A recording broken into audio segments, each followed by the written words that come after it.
Hola, buenas tardes. Soy Ayelen Losada. Soy terapeuta ocupacional y especialista en intervención comunitaria desde la metodología de los procesos correctores comunitarios. Y vengo aquí como parte del equipo del Centro de Desarrollo de Salud Comunitaria del Centro Marilanger, que tenemos desarrollos profesionales en España, en Argentina, en Cuba y en otros lugares de Latinoamérica. Vengo a participar en las jornadas de maternidad y paternidad de este año para pensar un ratito con ustedes acerca de los cuidados, ¿no? Y pensar las maneras de pensar los cuidados, ¿no? Quiero poder aportar algunas miradas que enriquezcan las prácticas cotidianas en el día a día y también las prácticas profesionales al respecto. No pretendo hacer un análisis exhaustivo a nivel teórico de todo el tema de los cuidados, sino brindar algunos elementos que nos ayuden a reflexionar sobre los cuidados en la vida cotidiana, ¿no? Que es el escenario en el que se desarrollan precisamente esa vida cotidiana. Entonces, vamos a hacerlo precisamente desde la propia experiencia que tenemos en el trabajo comunitario, con hombres, con mujeres, pues mixtos, pensando sobre estos temas, porque atraviesan mucho las relaciones interpersonales y las construcciones de género en el tema de los cuidados. Los cuidados son esenciales, son vitales, son fundamentales para sostener la vida e históricamente se han depositado mayoritariamente en las mujeres y sobre todo como trabajo invisible no reconocido. Entonces, claramente es necesario repartirlos y, por supuesto, además sería maravilloso poder compartirlos, ¿no? Porque también, también los cuidados son acción y son una experiencia vital inherente a nuestra naturaleza social como seres humanos. Pero además de repartir y compartir, nos parece fundamental que reflexionemos críticamente sobre cómo se hacen, porque la manera de cuidar no es neutra, no es única, no es estándar y, y hay que hacer una lectura un poco crítica de cómo está normalizado la forma de cuidar. Y entonces aquí es donde entra la manera especial, de manera especial cómo se construyen los géneros, ¿no? Los roles de género. Desde la lógica binaria de que solo hay hombres y mujeres, que se niega a otras diversidades, otras realidades, a los hombres no se les enseña a cuidar y a las mujeres se nos enseña a hacerlo, pero de una manera determinada que no siempre es saludable, ¿no? Entonces, claro, es importante que podamos plantear que hacer el trabajo de cuidados cansa. O sea, es un trabajo cansado y es injusto que recaigan las mujeres solamente y además de manera invisible, ¿no? Y entonces lo queremos repartir. Y entonces le decimos a los hombres que se pongan las pilas, que se empiecen a implicar. Y al principio los hombres decían, bueno, vale, ¿en qué te ayudo, no? Y esto, claro, nos crispa los nervios. O, bueno, a las veces se ponen a hacerlo y, claro, no lo hacen como nosotras. Y esto muchas veces nos puede generar también malestar, porque no lo hacen bien o porque no son unos descuidados. Y luego ellos se sienten juzgados y se enfadan o se acomodan en el famoso, bueno, pues entonces hazlo tú, ¿no? ¿Para qué me meto? Y entonces también nos pasa que frente a estas situaciones, anda, bueno, quita, mejor ya lo hago yo. Que lo hago yo más rápido y lo dejo todo más ordenado. Entonces, pues respiramos hondo, dejamos que lo haga a su manera. Pero claro, luego decimos, madre mía, es que cuando están con ellos, los niños siempre cenan pizza. O es que cuando lleva el niño al médico no se acuerda ni de lo que le ha dicho, de preguntarle las cosas que le dije. Entonces vienen los reproches, el resquemor, la suspicacia, el conflicto, ¿no? Muchas veces lo hacen, los cuidados, los hombres lo hacen para que conste en acta, ¿no? Para que no les digamos que si tal o que si cual, y muchas veces nos comparamos, a veces competimos o nos sentimos en falta si no lo hacemos, porque también hay cosas que nos gustan hacer, entonces no quiero dejar de ser yo la que haga y me necesiten. Y encima ellos a veces que si somos unas exageradas, que si obsesivas, que si pensadas, y nosotras que si ellos son vagos, que si son pasotas, que si son descuidados. Y a todo esto se hace la hora de la cena, madre mía, y el baño, y los deberes, y el cuento, y el trabajo, y las extraescolares, y el gimnasio, y la reunión, y el informe, y la compra. Y ay, madre, no me da la vida, ¿no? El famoso no me da la vida. Y es precisamente en este embrollo cotidiano, en este trajín de las prisas, en el que se dan los encontronazos, los desencuentros, los malestares, los cansancios, y es el escenario en el que tenemos que articular ese reparto de tareas, esa organización del cuidado, esa corresponsabilidad. Entonces no podemos desconectar la tarea de repartir y trabajar la corresponsabilidad de este contexto, este trajín cotidiano, porque si no lo vamos a intentar hacer desde un plano teórico que no nos permita trabajar las contradicciones. Entonces consideramos que para desembrollar este embrollo es necesario precisamente favorecer encuentros y el encuentro y la comprensión mutua, ¿no? Entre hombres, mujeres, entre personas que comparten el cuidado. Pero para que esto se dé es fundamental que pensemos cuál es la manera de leer el problema, ¿no? ¿Cuál es el marco teórico?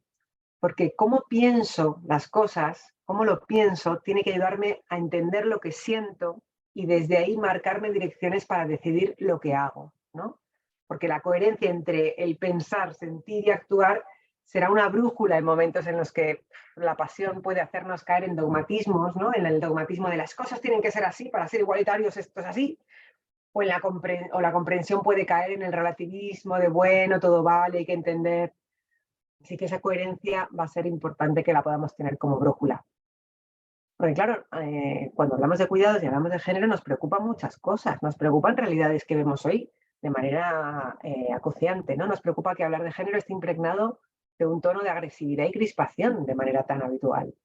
Nos preocupa que hablar de género siempre esté ligado al género femenino, como que es hablar de las mujeres, y el propio concepto de género supuso un gran avance y sin embargo se ha profundizado poco en la construcción del género masculino. Nos preocupa la lógica de bandos y el enfrentamiento, que nos pongamos unos en contra de otros para hablar de estas cosas. Nos preocupan las cifras de violencia de género, que en general no bajan, a pesar de todas las políticas de igualdad que se hacen. Nos preocupa el surgimiento de movimientos reactivos que niegan las desigualdades, porque no se sienten identificados. Nos preocupa que algo tan liberador como el feminismo no debería generar estas situaciones de enfrentamiento que tienen como consecuencia precisamente la lógica de bandos y las posiciones reactivas, ¿no? Y nos preocupa la distancia que a veces encontramos entre las teorías y las prácticas.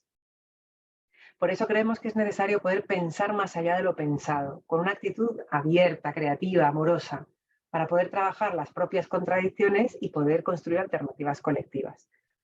Vamos a partir, por supuesto, de que entendemos que el género es una construcción social. Esto no lo vamos a debatir ahora, ¿no? Ser mujer no se nace, sino que se hace, y nosotros decimos y ser hombre también.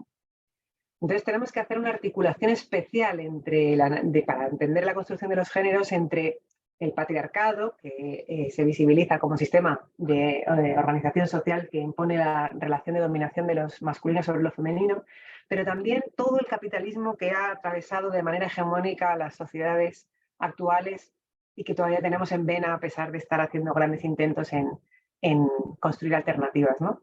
Porque el capitalismo subsume a su merced, atrapando al patriarcado y a los intentos de cambio, muchas veces atrapando a hombres y mujeres, ya no solo en relaciones de desigualdad, sino también en relaciones de explotación. Entonces, el reto es cuestionar las construcciones de género del patriarcado y el capitalismo, pero sin caer en las mismas lógicas del patriarcado y del capitalismo, ¿no? Y esto y es importantísimo que podamos pensarlo juntos y juntas.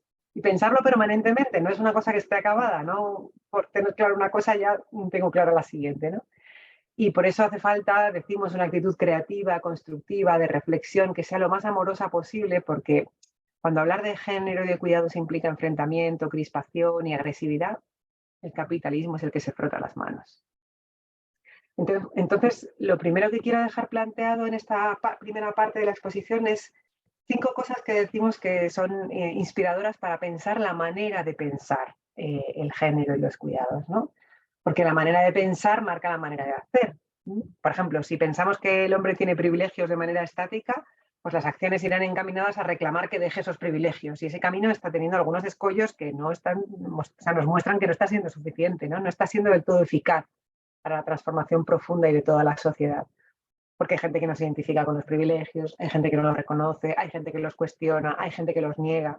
Y no solo me refiero a los hombres, también hay mujeres que no se sienten identificadas con este discurso. Entonces vamos a plantear como 5 cosas de la manera de mirar, ¿no? La primera es que promovemos una mirada relacional. ¿Qué significa esto? Pues entender la construcción de los géneros como una construcción de un guión social que implica los mandatos unos mandatos articulados en un papel asignado, ¿no? Serás un buen hombre, sí, serás una buena mujer, sí. Por supuesto, desde una lógica binaria, claro, porque no existen otras opciones en la lógica hegemónica. La realidad no es binaria. El guión sí, pero la realidad es múltiple, ¿no? Entonces, el papel construido nos encasilla en categorías de hombre o mujer y desde la lógica hegemónica. Y esto nos atrapa pero es muy importante ver que esos dos mandatos están muy relacionados. Lo que se le asigna a uno se le expropia a la otra y viceversa, ¿no? Lo que se dice que es femenino se dice que no es masculino y viceversa. Entonces, es muy interesante ver cómo esto además es muy funcional al sistema, en el cual hace una unidad entre una y el otro papel, hace una unidad de trabajo productivo y trabajo reproductivo, ¿no? En esa unidad que se llama familia, desde una lógica también muy exclusiva de familia, y poniendo en la familia una unidad de producción social que, como decía, encierra el trabajo productivo y el reproductivo, normalmente asignando el trabajo reproductivo a las mujeres y el trabajo productivo a los hombres, ¿no? Entonces, desde esta primera mirada relacional nos parece súper importante que el trabajo que se haga sobre temas de género se haga con ambas partes, que se pueda trabajar con las mujeres, se pueda trabajar con los hombres, el cuestionamiento de estos guiones y la comprensión también de la realidad del otro, ¿no? La segunda característica sería la mirada dialéctica. Hemos dicho la mirada relacional, la mirada dialéctica. ¿Por qué?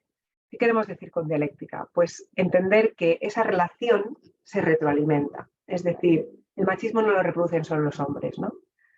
Pueden venir muchos ejemplos a la cabeza, por ejemplo, los adolescentes cuando dicen ¿por qué las chicas dicen que quieren chicos románticos y sensibles y luego se van con los más malotes, ¿no? Con los que son más duros y van de fuertes? Entonces, es muy interesante pensar cómo se construye un modelo, no solamente en la cabeza de los chicos, sino en el modelo de deseo de las mujeres también, porque eso es lo que se reproduce como mecanismo de relacional, ¿no? Y ver esta relación dialéctica es interesante para no caer en culparse mutuamente, porque esto nos deja en posiciones muy dilemáticas y muy dicotómicas y de reproches mutuos. La tercera característica sería una mirada múltiple. Lo múltiple precisamente para cuestionar lo binario. No existen solo dos opciones, ¿no? La realidad es múltiple. Y las alternativas también deben serlo. El propio concepto de diverso, cuando se habla de diversidad, a veces encierra una trampa, ¿no? Porque diverso es lo que diverge de algo. Y entonces estamos poniendo como referente algo y lo otro es lo que diverge.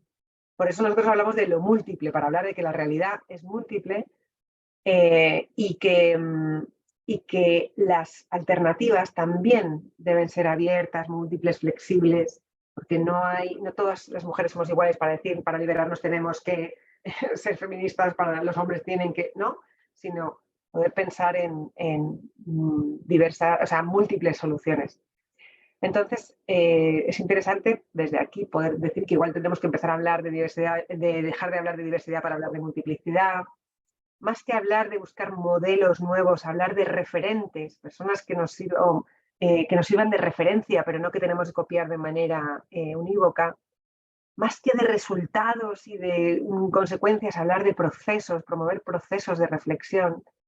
Y los procesos son inacabados, son permanentemente vivos, ¿no? Y por eso, más que deber ser, lo que hay que hacer nos parece importante generar reflexión sobre las contradicciones. Y una vez que se resuelven unas, surgen las siguientes. Entonces, tener una actitud abierta ante las contradicciones. En cuarto lugar, hablaríamos de lo que llamamos la mirada cualitativa. Esto nos implica cuestionar un poco la lógica jerárquica, ¿no? De quién está mejor, quién está peor. Muchas veces hacemos análisis cuantitativos de los problemas de género, de número de muertes, o sea, quién se muere antes, quién se muere. Nos interesa ampliar esa mirada, no es no negar lo cuantitativo, sino ampliar la mirada también a lo cualitativo para comprender mejor cómo nos enganchamos cada uno al papel asignado y precisamente poder pensar abordajes que sean más específicos, ¿no? Que no pasen por lo racional, sino por la transformación interna a partir de la propia experiencia, ¿no? Con las mujeres, pensando en los mandatos de género más hegemónicos y tradicionales, con las mujeres vamos a tener que trabajar todo lo que nos engancha con la imprescindibilidad, con la culpa, con la abnegación, con el sacrificio. Y con los hombres, desde ese rol asignado al hombre como proveedor y máquina de producir, hay que trabajar con ese dolor que implica ser cosificado como máquina, ¿no? Con tener que dar la talla, ser fuerte, poder con todo, no quejarse. Y nos parece que trabajar cualitativamente cómo engancha cada uno es más eficaz que competir a ver quién está peor, ¿no? Sin negar las desigualdades, por supuesto. Por otro lado, como quinta característica de esta mirada que proponemos, estaría la mirada creativa. La creatividad, en tanto no se trata de intercambiar los papeles, de que ahora las mujeres puedan hacer lo que hacían los hombres y viceversa, sino de reescribir el guión, ¿no? En una obra de teatro, si solo uno de los personajes escribe el guión, el otro puede seguir haciendo el mismo papel y no se ve la obra común. Y a nosotras nos interesa lo común, el trabajo comunitario tiene que trabajar por lo común, nos interesa construir una sociedad en la que quepamos todas, todes y todos, en la que podamos encontrarnos de la manera más amorosa posible, por supuesto sin ser naif, ¿no? Sin negar que habrá conflictos, pero que el conflicto no signifique enfrentamiento. Conflicto es el encuentro con lo diferente y ahí tenemos que trabajar ese encuentro y que esa creatividad nos sirve para buscar las alternativas, para reescribir el guión, no para intercambiarlo, pues también supone interpelar la lógica atributiva en la que me hace decir que hay un guión que es ideal y que entonces todos tenemos que tener ese guión, ¿no? Por ejemplo, en el género masculino, decir que los privilegios son envidiables nos coloca en la posición de que tenemos que todas copiar ese privilegio. Y si cuestionamos los dos mandatos, no vamos a querer tampoco esos privilegios que conllevan tanto dolor también tener que mantenerlos, ¿no? Queremos que no sean privilegios, sino que sean derechos para todas y todos. Porque en este sentido, si colocamos a lo masculino como referente, lo volvemos a colocar en un lugar de superioridad, ¿no? Entonces, si las mujeres tenemos que ser más masculinas para liderarnos, estamos reproduciendo la misma lógica atributiva que queríamos cuestionar y por eso planteamos la importancia de reescribir el guión, generar espacios para reescribirlo entre mujeres, entre hombres y conjuntamente, para poder ir viendo cómo se relacionan esos dos guiones, porque no se trata de que ahora ellas son las protagonistas y ellos tienen que ser actores secundarios. Es el mejor de los casos, porque a veces les toca el papel de tramoyistas o espectadores. Se trata de ser coprotagonistas, ¿no? De ser coprotagonistas de estas luchas. Entonces, desde estas miradas relacional, dialéctica, múltiple, creativa y, y cualitativa, pues nos parece que se enriquecen las formas de posicionarnos para ponernos a pensar en los cuidados, ¿no? Y si nos acercamos ya al tema de cuidados específicamente, que desde los roles de género han estado tan asignados a las mujeres, es importante lo primero, como hemos dicho antes, decir que están invisibilizados, porque están subsumidos por la lógica capitalista del trabajo asalariado. El trabajo asalariado, desde la lógica capitalista de cómo se fundó el capitalismo, subsume el trabajo de cuidados, no dándole reconocimiento ni como trabajo, ni con dinero, ni como tiempo de dedicación, ¿no? Las personas que se dedican a los cuidados muchas veces no tienen un trabajo fuera, les preguntas, ¿tú a qué te dedicas? Y te dicen, a nada. A nada, estás 24 horas al día, 7 días a la semana trabajando, ¿no? Entonces, si se ha normalizado hacerlos sin reconocimiento, ¿por qué se hacen? ¿Por qué se hacen los trabajos de cuidados? Uno podría pensar por obligación, también se hace por amor, también se hace por responsabilidad, por autoestima, porque nos da valor, por humanidad, pues claro, y era la sensibilidad no cuidar, ¿no?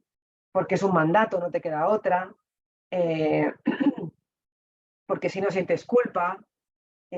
Claro, la cuestión es interesante. La mayoría de las veces, sea por lo que sea, no se dejan de hacer. Es muy difícil hacer una huelga de cuidados porque está la propia vida y cada uno tiene la responsabilidad de los cuidados de sus seres queridos, no de cualquier otra cosa, ¿no? Entonces, son imprescindibles y normalmente no se dejan de hacer. Y es importante poder pensar sobre esto. Son imprescindibles para sostener la vida. Y como sostener la vida es atender necesidades, porque somos seres sociales, seres relacionales, que nos necesitamos, tenemos interdependencia, necesitamos que nos cuiden y cuidarnos, pues está muy relacionado el trabajo de cuidados con atender necesidades. Y eso siempre va a ser una fuente de satisfacción. Cuando alguien atiende una necesidad, se siente satisfacción. Pero también son trabajo y cansan. Entonces, muchas veces lo vivimos de manera disociada. Yo debería sentirme bien porque mi tarea es cuidar, pero como me siento cansada, entonces que soy mala cuidadora, ¿no? Entonces, aquí queremos desglosar un poco estas cuestiones pensando como en diferentes capas de análisis. Y la primera es que cuidar es trabajo.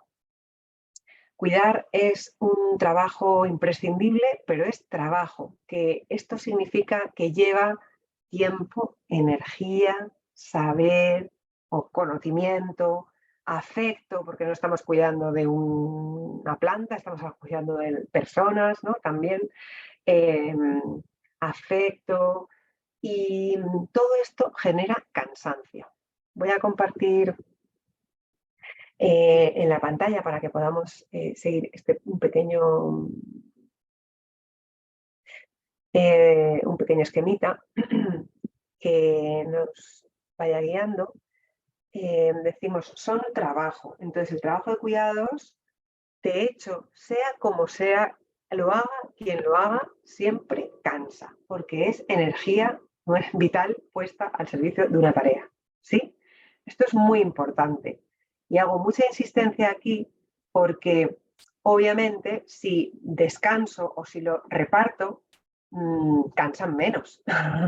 Pero sea como sea, es necesario saber que cansa. Entonces, es un plano que a veces uno dice, ay, si lo estoy repartiendo, no sé por qué estoy tan cansada. Pues aunque esté repartido, es trabajo y cansa, y eso es legítimo. Pero además es un trabajo que socialmente se ha depositado mayoritariamente sobre las mujeres, ¿no? Hay muchas cosas que han cambiado, pero todavía hoy es un trabajo que se deposita y que asumen las mujeres. Por lo tanto, no solamente es un trabajo que cansa, sino que nos encontramos con altos grados de sobrecarga. Cuando hay sobrecarga cuando no hay un reparto equitativo, ¿no? Le toca de más, ¿sí? Por eso, aquí hay una cosa importante. En este segundo nivel, en esta segunda capita, como si fuera una cebolla, ¿no? Es importante decir que sería justo que no recaiga sobre el 50% de la población el cuidado de todo el mundo, porque es el cuidado del otro 50% más el suyo propio, ¿no? Sino que se reparta. Pero que aunque se repartiera, cansa, porque es trabajo, es la diferencia que yo quiero marcar aquí. Y además, las mujeres no solamente tienen esa sobrecarga porque les toca hacer un trabajo que debería estar hecho por el resto de otras maneras también, eh, sino que hay un mandato, una manera de cuidar. ¿Sí? No, os decía antes, la manera de cuidar no es neutra. Por tanto, las mujeres son depositarias de un mandato social, de una manera de cuidar que no solamente sobrecarga, sino que también desgasta, porque suele estar muy relacionada con que para ser buena mujer hay que ser buena cuidadora, y ser buena cuidadora es darlo todo, ¿no? Amar sin medida, que no le falte de nada. Entonces, suele estar muy impregnado la tarea de cuidados de la abnegación, el sacrificio, la imprescindibilidad que hace que las mujeres pongan sus necesidades por detrás de las necesidades de los cuidados de los demás.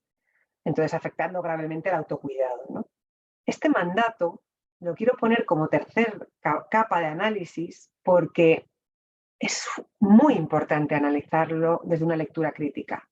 Porque si no, si solo nos quedamos en los dos anteriores, vamos a hacer políticas públicas para repartir los trabajos de cuidados, vamos a hacer reivindicación de necesidad de espacios de descanso y de ocio, pero el tipo de cuidado, la forma de cuidar, la haga quien lo haga, se va a seguir haciendo con ese mandato que además de desgaste genera muchas veces dependencia. Porque si se cuida haciendo de más, no se deja a la persona cuidada que haga lo que puede, ¿no? Entonces se reproducen muchísimas relaciones de dependencia. En este mandato, la negación y sacrificio, nos encontramos que muchas veces se hace de más, no lo que se necesita, ¿no? La casa tiene que estar extra limpia y no lo que a lo mejor es justo y necesario para poder vivir. También nos encontramos muchas dificultades de delegar, porque como tengo que ser, soy imprescindible, me cuesta mucho soltar y aceptar ayuda. Entonces, hay que luchar porque hay ayuda, sí, pero luego también hay que trabajar el plano subjetivo que implica que me cuesta a veces delegar, ¿no? Y vemos muchas veces también que en este mandato se dan muchas situaciones de dificultad en poner límites a las demandas de cuidado. a las exigencias, a los imaginarios, a los requisitos de la afuera, incluso de mis propias autoexigencias, ¿no? La dificultad de poner límites, porque muchas veces poner límites se vive como estar en falta, como no llegar, como no ser capaz de hacer lo que debería hacer, ¿no? Entonces, este planteamiento de lo que llamamos las capitas de cebolla nos resulta muy sugerente para poder enriquecer el análisis de los diferentes planos en el cuidado, ¿no? Si avanzamos un poquito más y pensamos en la propia tarea de cuidado, pues nos parece bueno dividirlo como en áreas. A lo mejor no recojo todas las tareas de cuidado, pero he hecho como 4 grandes bloques para poder hablar de diferentes tipos de tareas de cuidado y poder pensarlas también un poquito más en profundidad con sus mandatos, ¿no? Nos encontramos las tareas de mantenimiento o de logística o de lo que sería el trabajo doméstico, ¿no? Limpiar el baño, hacer la comida, organizar la compra, organización de las actividades familiares, bueno, en diferentes ámbitos. Ahora estamos poniendo ejemplos más familiares, pero también hay tareas de cuidado en todas las actividades, en el trabajo comunitario, etcétera. Las tareas de mantenimiento están relacionadas con la logística, ¿no? Llevan tiempo, claramente llevan tiempo, esfuerzo, etcétera. Luego estarían también las tareas relacionadas con el cuidado de la vulnerabilidad, ¿no? Atender las necesidades de otros que dependen de ti. O sea, que no son autosuficientes, que necesitan un apoyo para su autonomía. Es el caso de la infancia, de la discapacidad, del envejecimiento, de la enfermedad. Aquí la tarea de la vulnerabilidad implica un vínculo. Normalmente cuidas de alguien vulnerable al que tienes afecto, porque es un familiar, en el cuidado informal, porque es un ser querido, hay afecto, hay emoción, hay mucha intensidad. Es un cuidado donde se pone en juego cuestiones vinculares de mucha intensidad, ¿no? Entonces, que por otro lado es inherente a la vida porque somos seres vulnerables y necesitamos ser cuidados en la infancia, necesitamos ser cuidados en situaciones críticas de la vida y, y los cuidados los dan otros seres humanos. O sea, no hay máquinas que hagan cuidados ni queremos llegar a eso porque precisamente los cuidados también son inherentes a la naturaleza humana y son fuente de, como decíamos antes, satisfacción y aprendizaje vital, ¿no?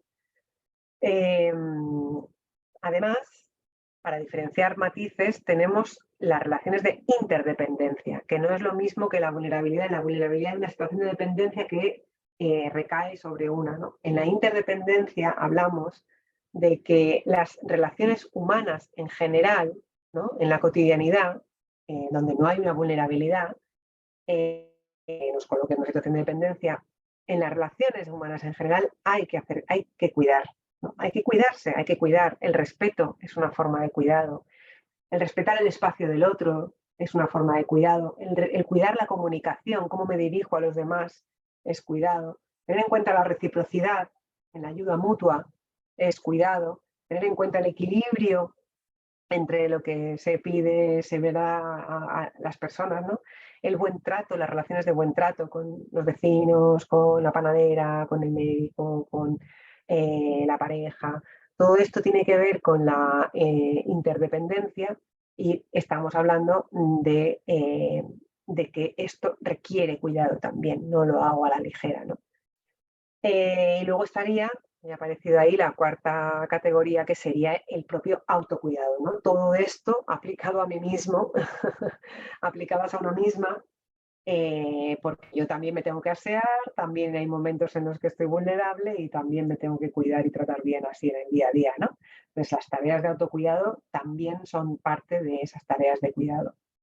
Es interesante ver cómo en el tiempo de vida, cómo repartimos el tiempo para cada una de estas, ¿no? Normalmente el autocuidado queda la última, tal y cual como aparece aquí.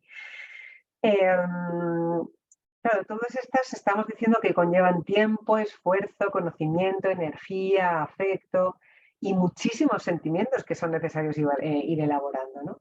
Entonces vamos a ver cómo nos enseñan o cómo se nos enseña a hacer cada una de estas tareas. Algunos mandatos que caen sobre esta manera de, o sea, que caen como manera de cuidar socialmente aceptada, ¿no? Que nos deja en algunos atrapamientos.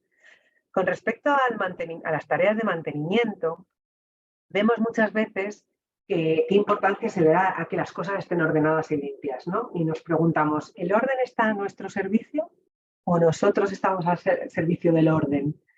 ¿No? ¿Es un medio tener una casa ordenada para un fin que es estar, convivir y hacer la vida? ¿O es un fin en sí mismo? Mi casa tiene que estar así porque habla de mí, de identidad, ¿no? Entonces, muchas veces encontramos dentro del peso del imaginario social que las tareas de mantenimiento nos ponen una extra exigencia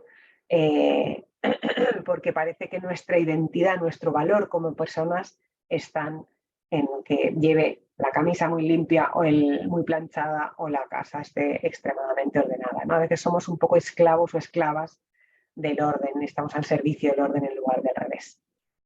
Esto de pensar cuáles son los medios y cuáles son los fines es muy sugerente. Con respecto a la vulnerabilidad, atender una vulnerabilidad, lo que nos preguntamos es, ¿atendemos lo que necesita o hacemos de más? Muchísimas veces vemos, como decíamos antes, que ser una buena madre es que no le falte nada. Ser una buena cuidadora es que vaya impoluto, ¿no? Y a una persona mayor hasta le untamos las tostadas en el desayuno. Hay grados altos de dependencia, pero hay cuotas de autonomía que todavía tiene o puede mantener que las negamos si hacemos de más o hacemos cosas que no necesita. La identificación de las necesidades es un reto muy grande, implica la posibilidad de identificarla, de preguntar y hablar sobre las necesidades del otro, no darlas por supuestas, y también poner en juego las necesidades de uno mismo. No pueden ser solo las del otro siempre lo principal. Hay que hacer un equilibrio entre las del otro y las de uno mismo. Entonces, por eso vemos que muchas veces la atención a las personas dependientes se hace con sobreprotección, que por un lado sobrecarga más y por otro lado genera dependencia. Con respecto a la interdependencia, nos preguntamos ¿hasta dónde se promueve la interdependencia o hasta dónde es desde la dependencia, ¿no? Porque a veces siento que tengo que estar bien para el otro, y, y ahí se dan relaciones más de dependencia. Y luego también vemos como rechazo o como reacción al peso que puede suponer la interdependencia, se hace mucho la apología del individualismo, ¿no? De cada uno a su bola. Cada uno resuelva lo suyo, yo no te necesito para nada. Y no es lo mismo autonomía que individualismo y no es lo mismo interdependencia que dependencia, ¿no? Como que la dependencia implica una exigencia de que tienes que estar para mí o de que una sobreexigencia de que yo tengo que estar para ti y no cuida el espacio de autonomía y de necesidades de cada una de las partes.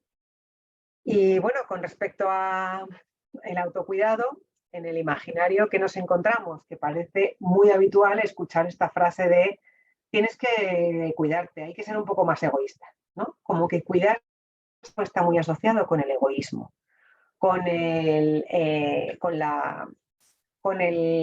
pensar solamente en tus necesidades. Y cuando el autocuidado está tan impregnado de la sensación de egoísmo, nos encontramos ante una disyuntiva que es no quiero ser egoísta, entonces sacrifico mis necesidades. Por lo tanto, desde ahí muchas veces nos encontramos sacrificándonos, bueno, venga, nada, no pasa nada, sal tú, ya me quedo yo, o yo ya me ducho mañana. Por tanto, hay que conocer un poco cómo se nos enseña hacer cada una de estas tareas, y que además cada una, como he dicho ya varias veces, implican tiempo, esfuerzo, conocimiento, energía, afectos y muchos sentimientos a elaborar, para no hacerlo de manera mecánica, hacer un cuestionamiento de cómo se hacen estas cosas, ¿no? Las tareas de cuidado en general, bueno, obviamente algunas más que otras, generan muchas emociones y hay muchos afectos puestos en juego y esto es muy importante elaborarlo porque si no, cuando se habla de trabajo de cuidados, solo se habla de trabajo doméstico que hay que repartir, y es como que nos cargamos un poco, voy a dejar de compartir esto, nos cargamos un poco esta dimensión más amplia y compleja de lo que implica el cuidado, ¿no? Como si repartir fuera solo una cuestión de voluntad, de asumir y de soltar, ¿no?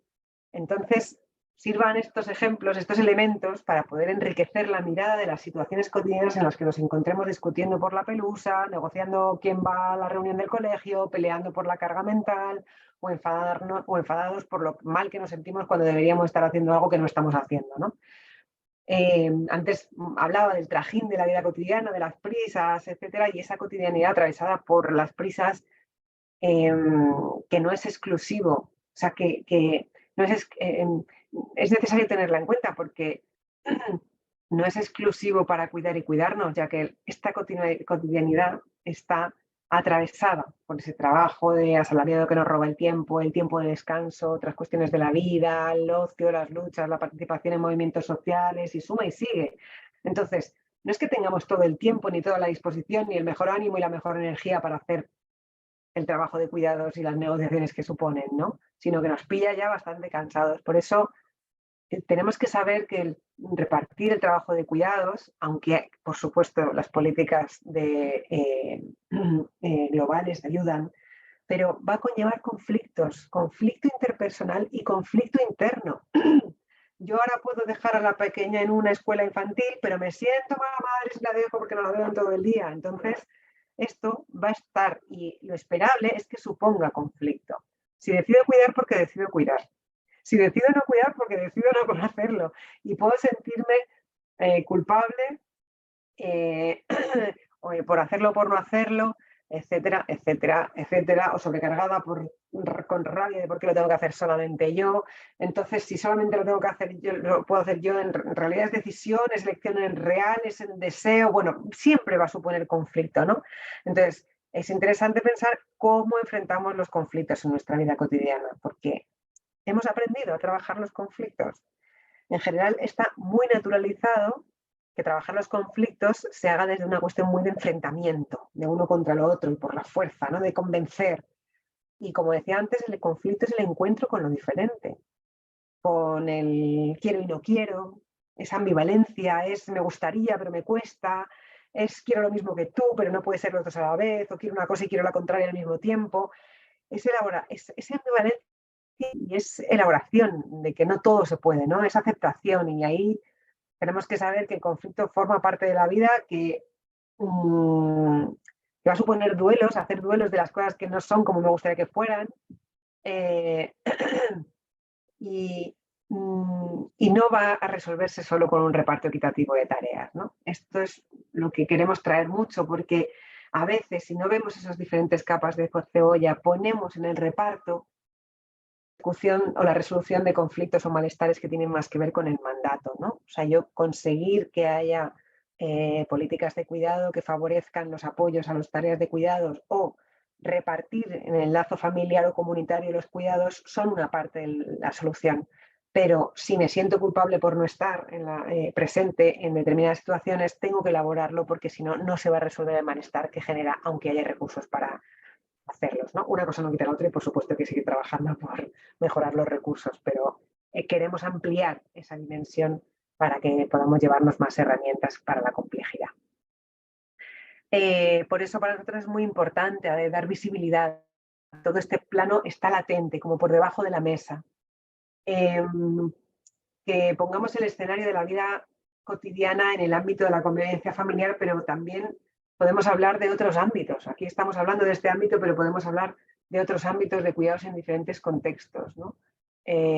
Lo que nos interesa es poder hablar de esto sin que a priori sea como un reproche, un enfrentamiento, porque cuando no puedo trabajar el conflicto y lo siento y me da cansada o estoy quemado, la tendencia es que lo vuelco en el otro, ¿no? Y esta es una de las cuestiones que, conectada con el tema de los cuidados, está muy presente en la cotidianidad de los espacios donde se habla de temas de cuidados y de géneros, ¿no? Con toda una serie de dificultades para la comprensión mutua y para el encuentro, donde terminamos con mucha carga de reproche y de reclamo.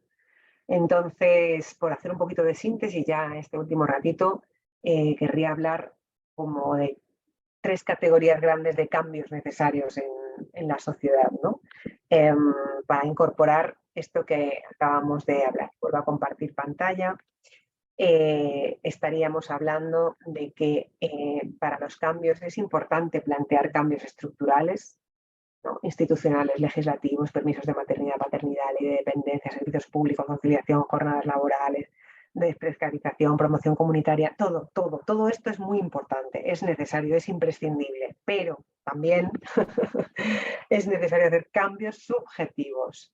La manera en la que se valoran los cuidados. Si decimos que las mujeres somos cuidadoras por naturaleza, es muy difícil que soltemos gran parte de la carga mental o que permitamos que los hombres aprendan a cuidar y que podamos incorporar formas de cuidado de los hombres que a veces, por tener el rol asignado de menos abnegación y sacrificio en esto, son más asertivos y pueden a lo mejor poner mejores límites, ¿no? Todo el cuestionamiento de las asignaciones de género, de la forma de cuidar, los imaginarios, los mandatos, con algunas de las cosas que hemos estado viendo en esta charla, prejuicios, juicios, valores. Este cambio subjetivo es imprescindible, porque si no, hay veces que hay recursos comunitarios para cuidar y no se usan, porque no me permito delegar, ¿no? Y luego trabajar los cambios cotidianos, cómo esto se aterriza y se operativiza en la vida cotidiana, ¿no? Cómo se hacen los repartos, cómo asumimos, cómo delegamos, cómo resolvemos conflictos, cómo sostenemos los procesos de aprendizaje, porque claro, yo quiero que el otro haga la comida, pero no aguanto que cocine mal. Bueno, pues hay que sostener un proceso de aprendizaje, cómo se ponen límites, esto no te metas, esto luego yo, esto no me voy a encargar yo, por decir que no. Todo esto se pone en juego en la vida cotidiana, en nuestras relaciones interpersonales, y esto no se corrige ni se cambia solo con las leyes, ¿no? Es importante generar espacios de reflexión donde podamos en lo cotidiano trabajar estas contradicciones. Y eso es precisamente lo que desde la metodología PROCC, la metodología de los procesos correctores comunitarios, pretendemos generar cuando hablamos de programas de intervención grupal en los que hablamos de la vida cotidiana. Bueno, espero que sean sugerentes los elementos que hemos aportado y que sigan siendo fructíferas las reflexiones colectivas que hagan en el marco de estas jornadas de maternidad y paternidad. Muchas gracias.